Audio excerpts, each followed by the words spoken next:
कि घी जैसा। नमस्कार, आप देख रहे हैं न्यूज 24। मैं आपके साथ पूजा राठौर शर्मा। और चलिए बड़ी खबर सामने आ रही है बिहार से, जहां हम आपको बता दें कि आज बजट सत्र के दौरान नीतीश सरकार का आखिरी बजट पेश होगा। अब से कुछ ही देर में बजट पेश करेंगे वित्त मंत्री सम्राट चौधरी। महिलाओं, युवाओं, किसानों पर विशेष फोकस रहेगा। सूत्रों के हवाले से खबर यह भी मिल रही है कि बुजुर्ग और विधवा पेंशन को बढ़ाया जा सकता है। अब बजट को लेकर नीतीश कुमार पर तेजस्वी यादव तंज भी कस रहे हैं और उन्होंने साफ तौर पर कहा कि भले मेरी योजना कॉपी करिए, लेकिन महिलाओं को हर महीने 2500 और 500 रुपए में सिलेंडर दीजिए। तो बजट को लेकर ये देखिए, बजट से पहले सम्राट चौधरी जो कि कुछ ही देर में विधानसभा में बजट पेश करेंगे। और मेरे सहयोगी सौरभ कुमार जुड़ रहे हैं बिहार विधानसभा के बाहर से हमारे साथ, क्योंकि थोड़ी ही देर में बजट पेश होगा। क्या माहौल वहां पर बना हुआ है?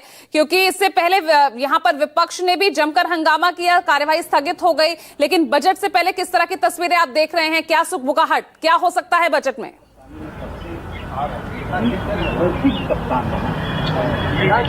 ये बिल्कुल सबसे बड़ी बात है कि वित्त मंत्री सम्राट चौधरी जो हैं वो विधानसभा पहुंच गए हैं और अब से थोड़ी देर पहले वो यहां पर पहुंचे थे। पोर्टिको में सारे एनडीए के जो नेता थे वो मौजूद थे, सभी ने उनका स्वागत किया और उसके बाद वित्त मंत्री अंदर चले गए हैं। अब से कुछ ही मिनट के बाद बजट पेश किया जाएगा और सबसे बड़ी बात है कि सम्राट चौधरी विधानसभा आने से पहले उन्होंने पूजा अर्चना की और उसके बाद वो विधानसभा पहुंचे। सबसे बड़ी बात है कि चूंकि चुनावी साल है, इसलिए सबको काफी ज्यादा उम्मीद है इस बजट से। निश्चित रूप से कल जिस तरीके से नेता प्रतिपक्ष तेजस्वी यादव ने प्रेस कॉन्फ्रेंस किया था और उन्होंने कहा था कि मैं जो वादे कर रहा हूं बिहार की जनता के सामने कि अगर महागठबंधन की सरकार बनी तो महिलाओं को 2500, 200 यूनिट फ्री बिजली और वृद्धा पेंशन के तौर पर 1500 रुपया पर मंथ दिया जाएगा। तो मैं चाहूंगा कि सरकार मेरी जो मांग है उसको भी पूरा करे। अगर सच में सरकार जो है महिलाओं का हिमायती है तो वो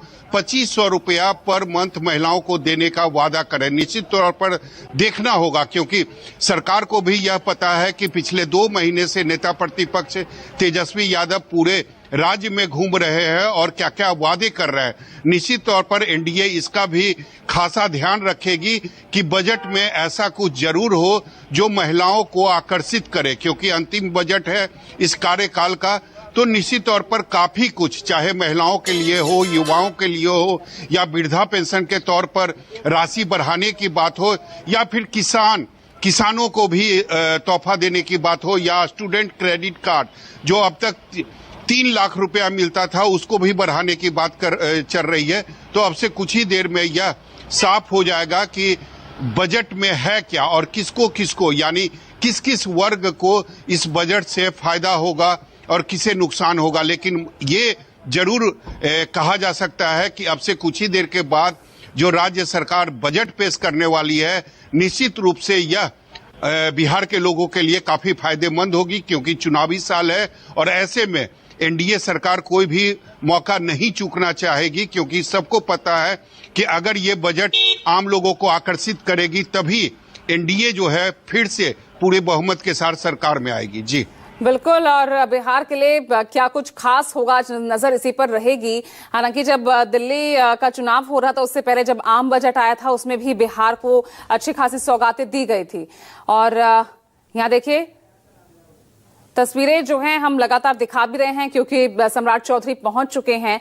अब ऐसे में सौरभ थोड़ा समझाइए कि क्या शक्ल हो सकती है आज बजट की, क्या किस किस क्षेत्र पर जो है मेन फोकस सरकार का रहेगा, और महिलाएं तो उनके फोकस में रहेगी, क्योंकि क्योंकि अगर बीजेपी की बात करते हैं तो महिलाओं को लेकर तो इस वक्त चाहे क्षेत्रीय दल हो चाहे राष्ट्रीय दल हो, सभी फोकस रह रहे हैं। इस आधी आबादी को साधने की कोशिश तो हर राज्य में की जाती है।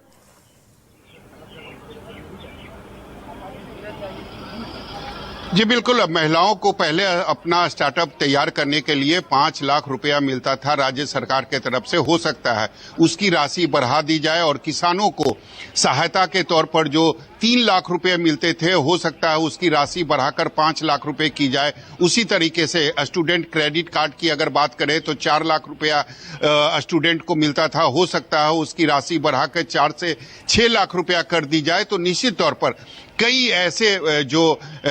ऐसे योजनाएं जो है वो आज उम्मीद चलिए, है ठीक कि है। राज्य